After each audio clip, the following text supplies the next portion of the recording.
Is the weakening dollar creating a hidden opportunity in foreign stock markets? A recent Bloomberg article, "The Great Debasement is Rippling Across Markets," highlights a fascinating trend. While everyone's focused on gold and silver soaring, up 50% and 75% year-to-date, respectively, foreign stocks are quietly crushing domestic benchmarks. From the beginning of the year until mid-September, the U.S. dollar index plummeted nearly 15%. This dollar weakness is fueling the debasement narrative, the idea that the dollar's value is eroding, pushing investors towards alternative assets. But here's where it gets controversial. While precious metals grab the headlines, foreign stocks are also reaping significant benefits. Consider this. The iShares Foreign Developed Markets ETF, EFA, is up about 25% this year, and the iShares Emerging Markets ETF, EEM, has surged by approximately 29%. Now, compare that to the S&P 500's roughly 15% gain. That's a substantial difference. And this is the part most people miss. This outperformance reverses a long-term trend. Over the last 5 years, the S&P 500 has trounced foreign markets, boasting a 95% increase compared to EFA's 43% and EEM's meager 17%. This raises a crucial question. What happens if the dollar stages a comeback? Will this negative correlation between the dollar and foreign stocks turn against them, dragging their performance down? Our analysis suggests the answer is likely yes. Think of it like a seesaw. When the dollar goes up, foreign stocks tend to go down, and vice versa. So while the rally in foreign stocks is exciting, it's crucial to remember that underlying economic fundamentals may not fully support this surge. Dollar correlation works both ways, so be aware. The graphs below, which show the price of EEM and EFA in reverse order to better highlight the relationship, clearly illustrate this strong negative correlation. The bottom graph in each case shows the 50-day correlation. But here's a counterpoint, also highlighted in the Bloomberg article from Shoki Omori, chief desk strategist at Mizuho Securities Co. Whoever thinks currencies and bonds are replaceable with Bitcoin and gold needs a reality check. Omori believes we're simply witnessing a momentum trade where investors are piling into a seemingly winning asset class regardless of its fundamental value. Is this a valid concern? Are investors irrationally exuberant about foreign markets? What to watch today? Keep an eye on earnings reports, economic data releases, and overall market trading activity. Market trading update. Yesterday, we discussed the short-term risk of Friday's pullback potentially failing, leading to further corrective action.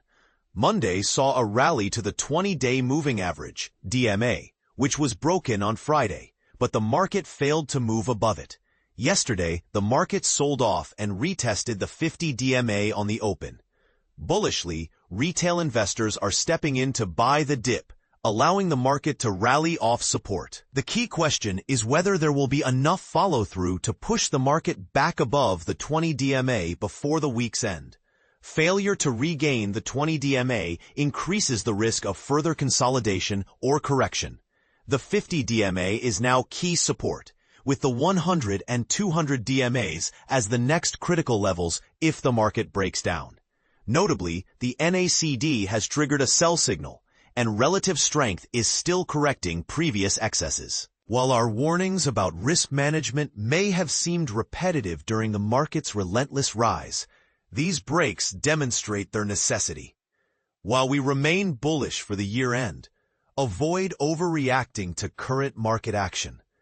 Given the current sentiment and momentum, corporate buybacks, and the need for professional managers to catch up on performance, we anticipate a higher market by year-end.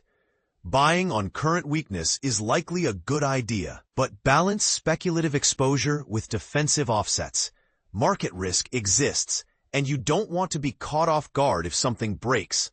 JPM, good earnings but.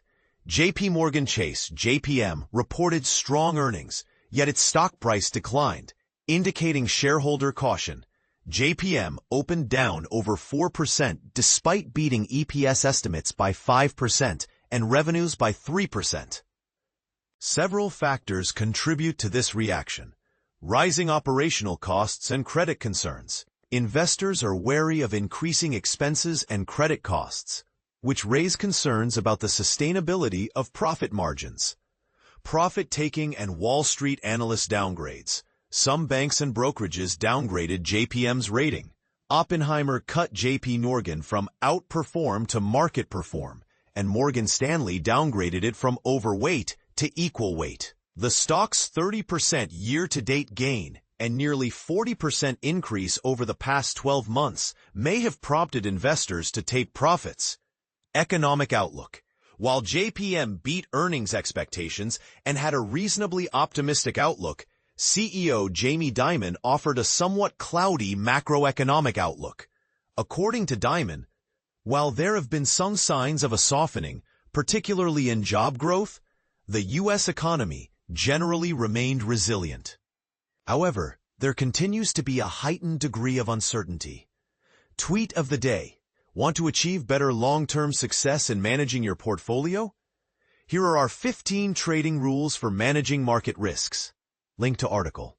Subscribe to our daily commentary, link to subscription, for updates every morning before the opening bell. If you found this helpful, please share it with others on social media or contact us to schedule a meeting. So, what do you think? Is the dollar's weakness a genuine catalyst for foreign stock outperformance? Or is this just a temporary blip driven by momentum? Are you adjusting your portfolio to capitalize on this trend? Or are you staying cautious, anticipating a dollar rebound? Share your thoughts and strategies in the comments below.